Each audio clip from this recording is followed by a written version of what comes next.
I wait for another moment, looking back at her.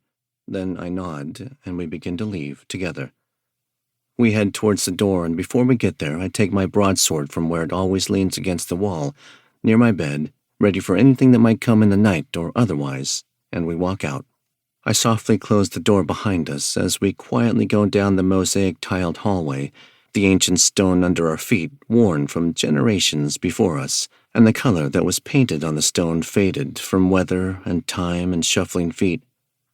My mother wants to take me straight to the stables and the horse that she'd gifted me for the birthday before this one, but I insist on stopping at my brother's room first. I can hear her breathe nervously when I tell her this, because someone in the palace might wake and see us, and know what we're doing in the darkness, in the black Illyrian night. But even though she breathes sharply and disapproves, she won't stop me. We go further down the hallway, and then come to his room, and I go inside.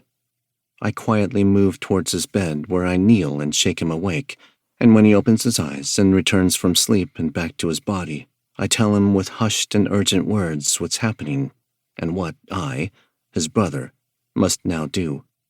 I see him frown, wrinkling his nose, blinking his still sleep-filled eyes. "Why?" he asks, his voice soft, the voice of a child. He will still have to live here, in Salona, in Illyria, in the mountains that are our mountains, and by the great seas that mix off our coast that are our seas, where we were both born and made. And I don't want him to live in fear, so I don't answer. I just tell him my exile won't be forever, and that one day, soon, I'll see him again. I hope my words are truth, even as I speak them, and that I'll have the strength to be able to make them so. I tell him to watch over our mother, and when he practices with his sword and spear, to keep them both held high and above the guard of his opponent. I tell them all the things our father told me, and would have told him, too, had he still been there to raise us, his sons, because I know that since the day he died, I haven't been just a brother, but a father also, in so many ways, and now I'm a father and brother that has to leave. I embrace him, longer than I ever have before. Then, after another moment holding him, lingering, remembering, looking down into his young and questioning eyes that are my eyes, too, I turn and I go. The stables are quiet when we get there, and it's still dark. I adjust my chiton and feel the pommel of the broadsword that I carry in my hand, clenching and unclenching my fingers around it. Then my mother comes and hands me a new chlamys that she's knitted for me to wear as I ride. I see that there's a hood attached to it that can be pulled over the head and around the face, which is unusual for a chlamys.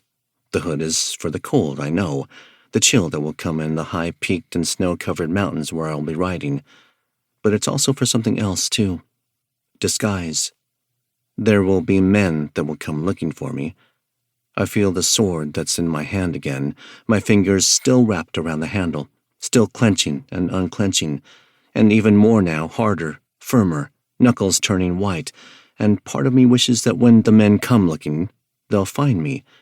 It's what I've been trained to feel and want, and so I do. It's normal. It's what all young men in Illyria are trained to feel and want, even if they shouldn't. Will it be different elsewhere? Do boys in Macedon train the same way and feel the same things? And what about further south and the other Greeks? I don't know. But perhaps I'll soon find out. Get to Pella, my mother tells me, with hushed and whispered words.